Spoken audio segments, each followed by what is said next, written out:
Hello and welcome to the Digital Digest, your weekly breakfast of insights, tips and tricks and general information that will help anyone trying to move things forward in this digital world of accounting. This show is brought to you both by the Digital Disruptors, one mouthful, and SB Digital, both of which are pushing the boundaries in this digital accounting space.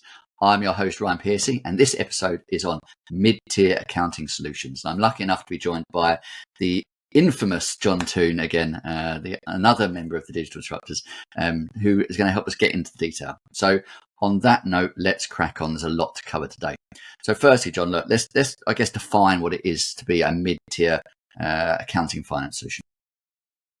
I think for me, we're kind of looking to try and fill that gap between the sort of really well-known accounting tools that most people are familiar with, Xeros, the QuickBooks, the Sages of the free agents of the world, and then kind of trying to find something that's not kind of in the mega complex bracket, which kind of fills at the top, which is the likes of SAP and NetSuite, where they feel like you're making a massive leap between what you're used to and what you're moving into, and most importantly, these kind of tools are needed where you are starting to, outgrow, one of those sort of more simplistic, shall we say, to coin a phrase, accounting system. And I know we've talked about it before, where you might be building that out and using multiple apps and stuff, but there will naturally become a limit, and it could be because of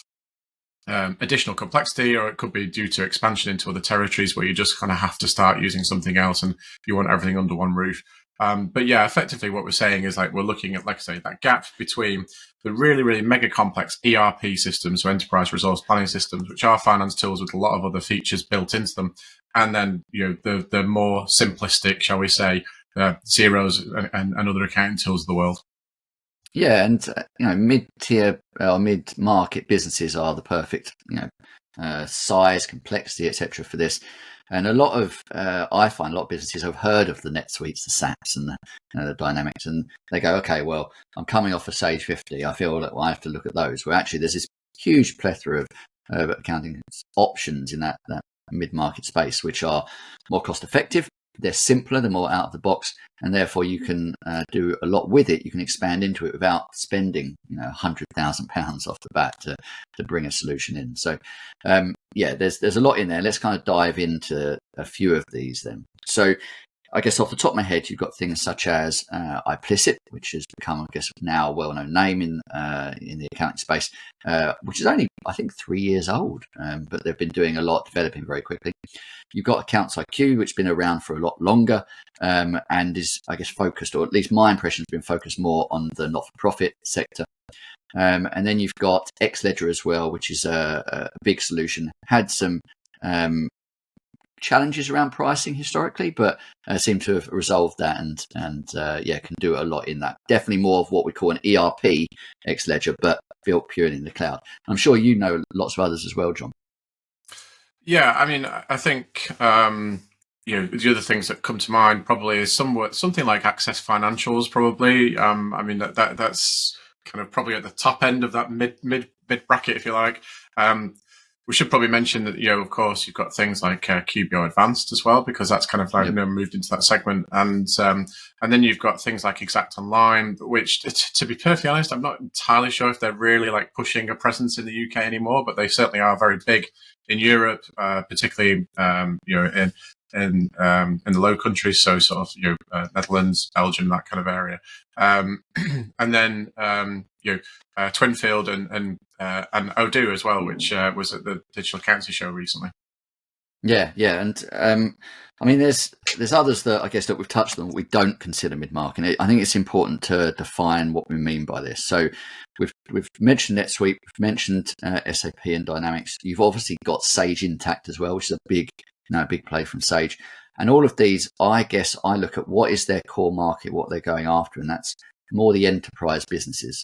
They're focusing on a lot of the complexity, a lot of the detail, and they are, the cloud, and they are what we would consider. And I think it's very important for us to define that there are lots of other, mid-tier solutions here, such as Sage 200, that I don't define as native cloud. Therefore, we're not considering them in this assessment. But what is it, I guess, that we would, why would we put the likes of NetSuite Dynamics in that enterprise realm? Is it like because of the cost associated? Is it the complexity of the product? What have you experienced when kind of looking at this, and why we would move them out of the mid-market space, John? Yeah, I think for me, there's probably two or three things that really sort of make them stand out. I mean, number one, you kind of touched on it, Ryan, is they are generally targeting those really, really large, complex businesses. That feels to me like that's their play. I know that NetSuite would sort of say that they can drop down into that level, and obviously SAP have got SAP One as well, which they sort of pitching in at a sort of the smaller end of the medium-sized company brackets as well.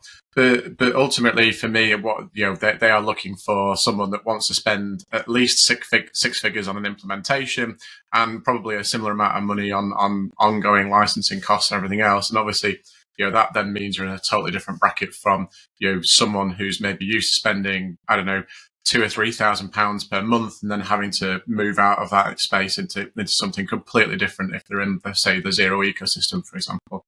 I think also, as well, complexity is a massive thing.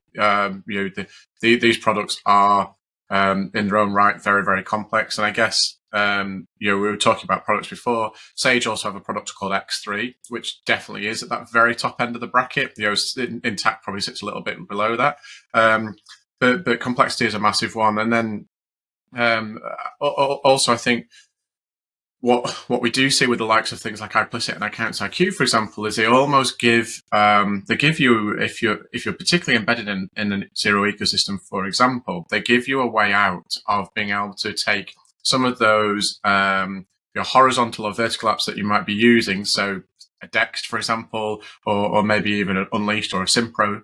They allow you to take that with you whilst you sort of change the core of your finance operations, and so switch from, say, Zero QuickBooks into an iPlicit or an Accounts IQ, for example.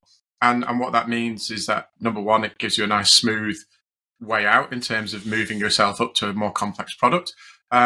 But also those kind of integrations definitely do not feature in some of those very, very large products, because they're trying to just get you all in one place and you're using one single set of solutions. Now, that in itself is changing to a degree. We're starting to see, particularly SAP and more recently in NetSuite, really, really branch out. And I guess Sage Intacct had this in spades, particularly in the US market where they originated from, and they've started to develop that for other territories. But the focus for them historically was on, again, enterprise level solutions. So it was things like being able to plug yourself straight into the BACS banking system to make payments. Now, obviously, we're familiar with open banking payments and products like Teleroo, for example, using wallets to enable that kind of payments. That's not something that was really present at all in the large ERP sector for a long time. And it's only really just creeping in, and that's sort of probably 5-6 years after the fact. So I think that's what sets it apart for me. Yeah, definitely. And I think that complexity, right, it drives the requirement of having a consultant. And as soon as you have an implementation consultant, the price just starts going up. The mid-tier is more out of the box. You can have a consultant, you can have an advisor that helps, but you've got the ability to do it yourself, or in conjunction with the software providers that we've listed. All right, so we've kind of set the scene for what this is. And I think it's good to touch on another couple of products that are in this place, that are cloud native, but admittedly, I don't know too much about, and that is Acumatica and Infor. Now, my understanding is that Acumatica is more of an entry-level mid-tier space, like systems such as, I guess, like iPlicit compared to like a Sage Intacct, which is kind of dipping down. Has unlimited users, so similar to Zero, right? You're paying for the product. There's other bits that you pay for based on, I guess, what elements of the product you need. But as I get constantly frustrated with these systems. If you ever go on the website of this thing, it gives you nothing. It gives you no information about what it does, and you have to have a call and a consultancy. And it's that old style way of selling a product that frustrates the heck out of me. We just don't see it at, like, the big accounting shows. I don't think I've ever come across Acumatica at any accounting conference I've been to. And then Infor seems to be aimed mostly at the product businesses. So if you're selling products, it's specifically aimed at that, but doesn't, I guess, have a broad brush approach. I've not really come across these, and I believe you've not either, John. No, definitely not familiar with them. And as you say, Ryan, they're not at the main accounting conferences and stuff that we're attending. So either they're at different conferences or they're just not there at all. And that's the only way to breed familiarity, with accountants in the sector, right? Is to get out there, do some direct marketing to your potential customers. And I guess maybe that may be a reflection as well of the fact that a lot of these products don't develop or don't build out an accounting channel. And don't sort of follow that partnership model that again we're so familiar with the smaller end of the cloud accounting market. That if they do have a channel, it's more of a IT consultancy channel, which again you'll be more familiar with, or it's Big Four, essentially. Yeah, definitely. All right. Well, look, we've touched on some of these names that are in the mid-market space. Let's dive a bit more into how they compare and contrast. Like what should you be considering? What is your business structure like? Where would it direct you into a certain type of product? So I'm going to kick off with Accounts IQ, because I've known of them probably the longest out of all the ones we've run through when we went through the list of names. And Accounts IQ, in all of my interactions, has probably now one of the older API infrastructures. So their connections, the way it's built into other systems, at least last time I looked at it, was a bit dated, was a bit cumbersome. So trying to build an app stack around that, as you said, is potentially possible in this space, was a bit more challenging. They do have some native integrations into some useful tools, the likes of, I think, Dex, for example, but it's just the API is harder to work with. But it's really good for not-for-profit. It's designed really well for that. It's got a very basic inventory side, can handle inventory, but on a basic level. But consolidation, not-for-profit reporting, all of that it's really good at, and it sets itself apart. Is that what you've experienced as well from Accounts IQ, John? Yeah, I mean, I've probably looked at Accounts IQ maybe a little bit more recently than you, because we were exploring partnership with them to be an implementation partner. And they're doing doing a lot of work on their front end of the product in terms of how it looks and feels, because I think it's fair to say it had felt like it had become a little bit dated and probably wasn't quite keeping up with other products. But that is there now, so it does look a lot nicer, and it's a little bit easier to navigate around and stuff.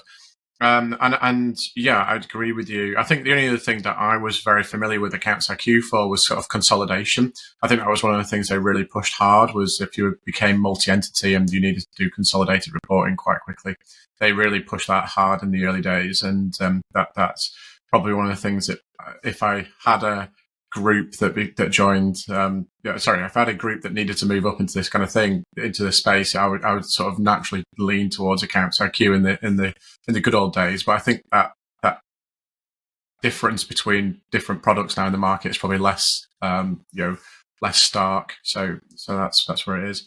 I guess if I start to talk about another product that we're both very familiar with, and obviously involved in sponsoring, digital disruptors in the wider space, is iPlicit.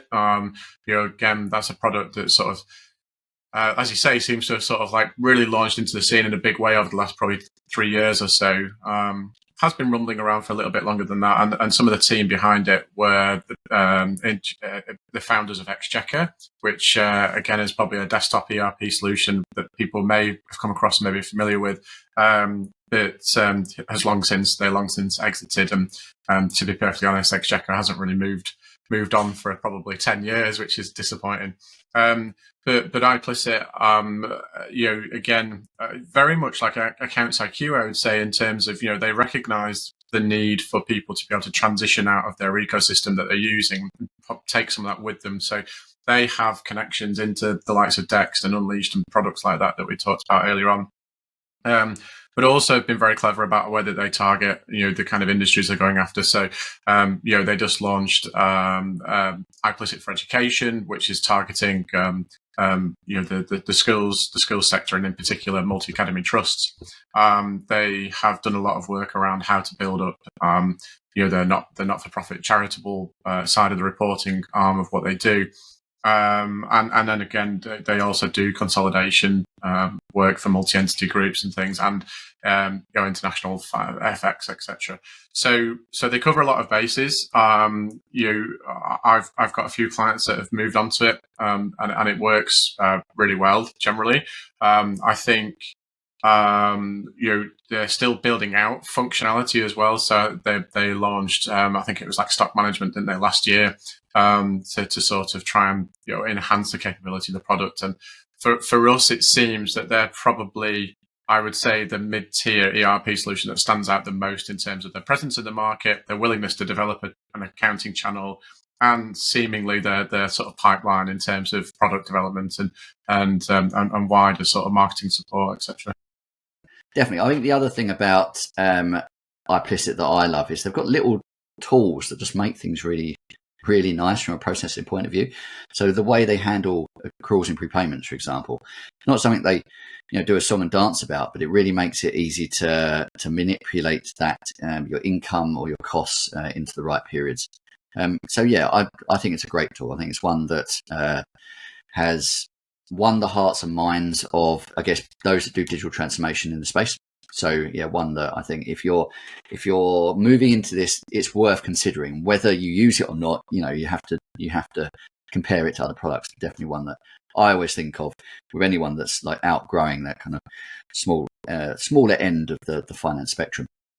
Another one I want to touch on is Exact Online, because this is one that, as you say, did push for a few years to come into the UK market, has pulled back, but there are some consultants over here that still help. They do have a product that works for the UK, they just don't push it from a marketing angle. And the tool is incredibly powerful if you're doing anything from a product basis, inventory, manufacturing aspect. That's really where its focus is. And we've had clients that actually wanted to build a front end themselves, but didn't really want to have to handle like the financial architecture that's needed.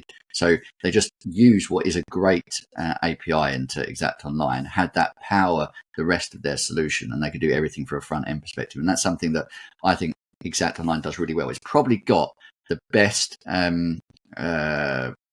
support service for building into the API. It's really well documented, really well supported, and really robust. So if you are in that space, the manufacturing or inventory management side, and you want something, I guess, to integrate into or to power some of your other parts of functionality that you want to build out yourself, Exact Online would be one to look at, I would say. What do you think of Xledger, John? Because when I initially started working with them, they were it felt a bit clunky in how they were selling it to me, but it feels like it's changed quite dramatically in the last year or so. Yeah, I mean, I think Xledger are a funny one because they worked very hard in the early days to build out an accounting channel again in the UK. I mean, they're at the Danish, I think, background. I can't remember exactly, but they're definitely Nordic, Scandinavian, Nordic sort of start, and came to the UK with big ambitions. Like I say, built up or worked really hard at building an accounting channel, and were everywhere for a time being. The products I think look pretty good. They also did quite a lot of work around identifying what sort of niches they wanted to go after, which was again not for profit, because I think that's a space that's very, very underserved by incumbents. They did a lot of work on educating the market and things like that, and then it just seemed to have gone quiet. That the presence in the UK seems to have dropped away. I think, if I remember rightly, they were based down in Bristol, which is where quite a few apps end up being based. And I don't think the team's really there anymore. And a little bit like Exact, is that had a UK presence, but seems to have pretty much dropped away now. And so they just don't get to the top of the list as much as they probably should do if they're still looking to do stuff in the UK market. Yeah, well, you say that, but then I saw what was maybe a renewed presence at Digital County Show, and a slight rebranding. I think they've taken on the feedback regarding what was a very complex pricing structure, and they've revised that. And if you look at them, like how they show the product, how you can plug and play different elements, it does come across very easy to understand. So it's like, okay, well, we need payroll, we need HR. The way we scale that, it works from very high volume, and I would say it's moving more towards the top end of mid-tier, like in the way it works. And if you're, from a pricing perspective as well, if you're at the bottom end, you're kind of entry level, Xledger is probably not the right fit. If you're going more complex, Xledger is a good one. We also touched on another couple, and I just want to, highlight these. So Access Financials, it's good if you're inside that Access ecosystem. I would say they need to build out a bit more at the depth of the integrations into the other access products they've been buying over the last 5 years. But as they do that, I think it'll become much more of a player. I think at the moment it's more of a transition from the old access products into their cloud-based system, and they're forcing a lot of businesses to do that as well. So I think we'll see how that evolves. And then Odoo or Odoo, or however you say that one, I can never say it correctly, is I guess is more of like an open source style product. It's not got the best user interface. Like, it doesn't wow you with how it looks, but the product itself is very easy to plug and play. You might need a consultant to help you along that. I can see that there are Odoo or Odoo consultants out there that can assist you with the build, but the product itself looks very well, and it looks very good in the fact that you go, I only want this element or this other element, and you don't even need it from financials. I know businesses just do it. They handle kind of the back end of their website. It handles that, and then they kind of do something. They use a different tool from a finance perspective. So more ERP plug and play kind of elements. Yeah, I think that modular approach that Odoo have, and to be honest, Xledger do have to a degree, is a really interesting way of approaching the market. I mean, I know a lot of ERP solutions are modular by their very nature, but I think Odoo in particular really push that as a way of operating and saying, look, we just have 20 different things that you can take from us, but choose the ones that you want, and then and that'll work for you, and it will work no matter what. So it's not a sort of if you want this, you've also got to buy this, this, and this, which is quite typical of other ERP solutions. So to kind of make it work, it ties you into the suite, which is just a frustrating experience and ramps up your cost. Yeah, definitely. All right, look, we could talk about this forever, but we need to bring this to a close. So as we tend to do on these sessions, we always dive into a bed, buy, or bin. And John, this time I'm going to hand it over to you first, mate, and go, what is your bed, buy, and bin from the products we've discussed? So I think, bed for me would be iPlicit. I think for me at the moment, that's the standout next step solution that people would go looking for. They're the ones that are most proactive in the market and the most supportive, in my opinion, of the market as well, particularly for accountants looking to help their clients move up when they need to. And as you said before, they'll also support with implementation stuff. So it's not like you kind of lose control of that process or being able to be involved. I think in terms of buy, it's a difficult one. I'm going to go Accounts IQ, because if I bought it, I'd want to improve it even more. That's why, because I think there is an opportunity for them to do more in the market, and I think they just need a slightly better leadership. So I'm going to twist that around a little bit. And then bin, I mean, there's so many that I'd like to bin. Exact Online, I think, is one that I'd actually bin, because I think from a user interface and a user experience point of view, it's a terrible, terrible product. And the fact that they were here in the UK and then have kind of pulled out, they've kind of abandoned quite a few customers in the UK with a fairly low level of support around customer support. I mean, I know what you're saying about the API and stuff, and it is good. But just because they're a multi-million-pound business in Europe doesn't mean that they can treat the UK customers in the way that they are doing. So I've definitely been them. Yeah, well, I understand your decisions, mate, and I'm similar with you from a bed perspective, with iPlicit. And I guess you could argue that we're in bed with them anyway from a partnering and sponsorship perspective. But I've been, I guess, really impressed with them. And as you can probably tell from the app news we're doing for the last couple of years, there's been so many product releases from iPlicit. What they're doing, how they're growing, and how they are supporting the UK specifically has been really impressive to watch. And then from a buy perspective, I am quite intrigued with what Xledger are doing. And so I think I'd go down that route. I think they're turning a corner. And I think I would get in at this point to buy, because I think they're only going to grow. And then from a bin perspective, I'm going to have to go down the Access Financials route. I'm just frustrated that they haven't done more of it. They've not built on what could have been an amazing tool and integrate it into their solutions. It may get there, but at this point, I think I'd have to bin that one. All right. Well, I feel that is a great place to wrap up this week's show. Hopefully this episode has provided you all with valuable insights that you can take forward. Please do check out the show notes for links to Digital Disruptors, SB Digital, and the thousands, it feels like, software that we've covered in this episode. If you want to ensure you catch future episodes, please do subscribe to our YouTube channel and make sure you look out for the release every Thursday morning. Look forward to speaking to you next week.